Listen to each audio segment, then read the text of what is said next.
नमस्ते बच्चों। मैं मनीषा गोखले आशीष हिंदी क्लासेस में आप सभी का स्वागत है।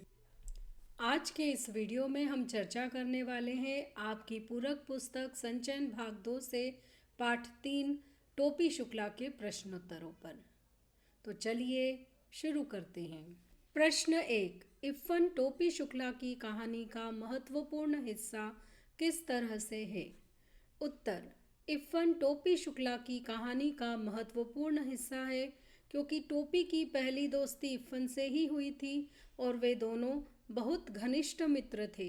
दोनों अलग मजहब के थे, फिर भी दोनों के मन में एक दूसरे के लिए बहुत प्यार और सम्मान था। टोपी अपने मन की हर बात इफ्फन को बताता था। वह उसका हमराज था, इसलिए इफ्फन को जाने बिना टोपी को समझ पाना मुश्किल है। प्रश्न 2। इफ्फन की दादी अपने पीहर क्यों जाना चाहती थीं? उत्तर। इफ्फन की दादी जमींदार परिवार की बेटी थी। उनके पीहर में दूध, दही और घी की कोई कमी नहीं थी। असामियों के यहाँ से बड़ी बड़ी हांडियाँ भर भर के ये चीज़ें आया करती थी, जबकि ससुराल में मौलवी की पत्नी होने के कारण उन्हें मौलविन बनकर रहना पड़ता था। उन पर बहुत सारी पाबंदियाँ थी। गाना बजाना, नाचने की अनुमति नहीं थी। पीहर में वे स्वतंत्रता का अनुभव करती थीं, इसलिए वे अपने पीहर जाना चाहती थीं। प्रश्न 3। इफ्फन की दादी अपने बेटे की शादी में गाने बजाने की इच्छा पूरी क्यों नहीं कर पाई? उत्तर। इफ्फन की दादी अपने बेटे की शादी में गाने बजाने की इच्छा पूरी इसलिए नहीं कर पाई क्योंकि दादी का विवाह एक मौलवी परिवार में हुआ था और मौलवियों में शादी विवाह के समय जश्न मनाने या गाना बजाने का रिवाज नहीं था। प्रश्न 4। अम्मी शब्द पर टोपी के घर वालों की क्या प्रतिक्रिया हुई? उत्तर।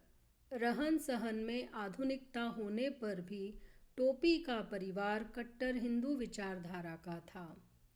टोपी के मुंह से अम्मी शब्द सुनकर सभी स्तब्ध हो गए और उसे घूरने लगे। उन्हें शंका हुई कि टोपी की दोस्ती किसी मुस्लिम लड़के से हो गई है। यह बात उन्हें अपने धर्म और परंपरा के विरुद्ध लगी। टोपी की दोस्ती इफ्फन नामक मुस्लिम लड़के से है, यह सुनकर दादी गुस्से में भोजन की मेज से उठ गई और उसकी माँ राम दुलारी ने उसकी बहुत पिटाई की। प्रश्न 5। 10 अक्टूबर सन 45 का दिन टोपी के जीवन में क्या महत्व रखता है? उत्तर। 10 अक्टूबर सन 45 का दिन टोपी के जीवन में बहुत महत्वपूर्ण दिन था। इफ्फन की दादी की मृत्यु के थोड़े दिनों बाद उसके प्रिय मित्र इफ्फन के पिता का तबादला मुरादाबाद हो गया था, इसलिए वह उसे छोड़कर चला गया था। अब टोपी पूरी तरह से अकेला हो गया था। इस दिन उसने कसम खाई थी कि अब वह किसी ऐसे लड़के से दोस्ती नहीं करेगा जिसके पिता ऐसी नौकरी में हो जिसमें तबादला होता हो। दूसरे कलेक्टर के तीनों लड़के भी उसके मित्र नहीं बन पाए थे। प्रश्न 6। टोपी ने इफ्फन से दादी बदलने की बात क्यों कही? उत्तर। टोपी की दादी का स्वभाव सख्त और अनुशासन प्रिय था। वे हमेशा टोपी को डांटती और फटकारती रहती थी। उसके विपरीत इफ्फन की दादी असीम प्यार से भरी थी। वे कभी बच्चों को डांटती नहीं थी, उसे बड़े प्यार से अपने पास बैठाकर बातें करती थी। वह उसकी और उसकी माँ की तरह ही पूर्वी बोली में बात करती थी, जबकि उसकी दादी इस बोली में बात करने पर उसे और उसकी माँ को डांटती थी। इसलिए टोपी ने इसी स्नेहपूर्ण स्वभाव के कारण इफ्फन से दादी बदलने की बात कही। प्रश्न 7। पूरे घर में इफ्फन को अपनी दादी से ही विशेष स्नेह क्यों था? उत्तर। पूरे घर में इफ्फन को अपनी दादी से ही विशेष स्नेह था। प्यार तो उसे अपने अब्बू, अम्मी, अपनी बाजी तथा छोटी बहन से भी था, पर ये सभी बड़े उसे कभी कभार तो डांट ही देते थे। उसकी छोटी बहन नुज़हत भी उसकी कॉपियों पर तस्वीरें बना देती थी, लेकिन दादी ने उसका दिल कभी नहीं दुखाया। वह रात को उसे तरह तरह की कहानियाँ भी सुनाया करती थी, इसलिए वह अपनी दादी से बहुत प्यार करता था। प्रश्न 8। इफ़न की दादी के देहांत के बाद टोपी को उसका घर खाली सा क्यों लगा? उत्तर। इफ़न की दादी के देहांत के बाद टोपी को उसका घर खाली सा लगा, जबकि वहाँ पर रोज़ की तुलना में बहुत ज़्यादा लोग थे जो शोक मनाने इकट्ठा हुए थे। इसका कारण यह था कि पूरे घर में वह केवल दादी से प्रेम के अटूट बंधन में बंधा हुआ था। दादी भी उसका बहुत ध्यान रखती थी, हमेशा उससे आदर और प्रेम से पूर्वी बोली में बात करती थी। जब इफ़न की माँ और बहन उसकी भाषा का मजाक उड़ाते थे तो वे ही उसे बचाती थीं। उनके जाने के बाद वहाँ इफ़न के अलावा कोई अपना नहीं बचा था। प्रश्न 9। टोपी और इफ़न की दादी अलग अलग मजहब और जाति के थे, पर एक अनजान अटूट रिश्ते से बंधे थे। इस कथन के आलोक में अपने विचार लिखिए। उत्तर। टोपी और इफ़न की दादी अलग अलग मजहब और जाति के थे। एक 8 साल का बच्चा था और एक 72 वर्ष की बूढ़ी थी। फिर भी दोनों एक अनजान अटूट रिश्ते में बंधे थे। टोपी को दादी से वह ममता और प्रेम मिला था जिसके लिए वह अपने घर में तरस गया था। उसकी दादी सुभद्रा देवी बहुत कठोर और अनुशासन प्रिय होने के कारण उसे डांटती रहती थी। इफ़न की दादी भी अपने मायके की पूर्वी बोली सुनने को तरस जाती थी। टोपी के मुंह से वह बोली सुनकर उन्हें बहुत अपनापन महसूस होता था। टोपी उन्हें बहुत प्यार और सम्मान देता था जो उन्हें अपने परिवार में नहीं मिला था। इस तरह दोनों ने एक दूसरे के अधूरेपन को दूर किया था और एक अटूट रिश्ते में जुड़ गए थे, जहाँ प्यार सम्मान के साथ साथ आत्माभिव्यक्ति की स्वतंत्रता भी थी। प्रश्न 10। टोपी 9वीं कक्षा में 2 बार फेल हो गया, बताइए। क। ज़हीन होने के बावजूद भी कक्षा में 2 बार फेल होने के क्या कारण थे? उत्तर।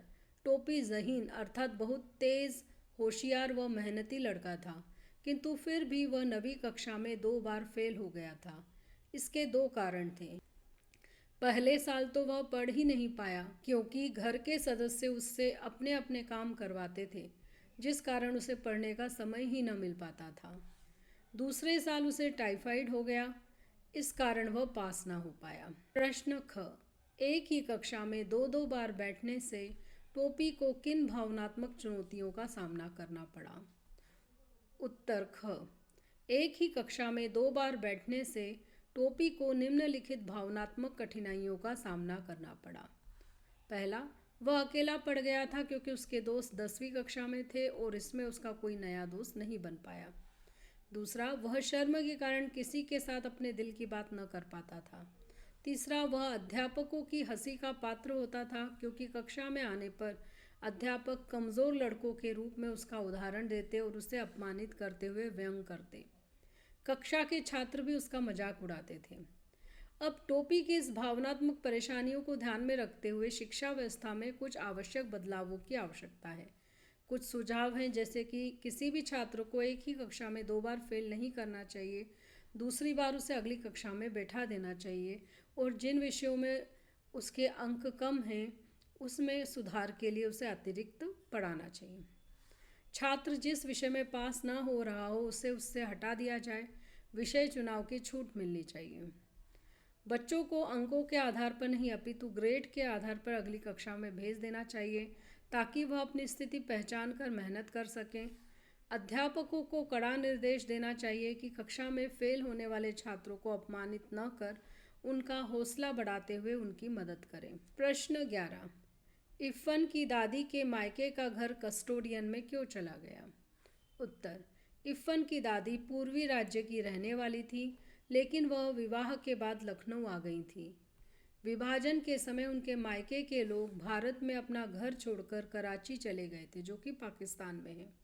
इसलिए दादी का वह घर लावारिस बनकर रह गया था और इसी कारण से दादी के मायके वाले घर पर कस्टोडियन का कब्जा हो गया था, मतलब सरकार की देखरेख में वह घर चला गया था क्योंकि उसका कोई वारिस नहीं था। अगले वीडियो में एक नया टॉपिक लेकर फिर से हाजिर होंगी। तब तक के लिए धन्यवाद।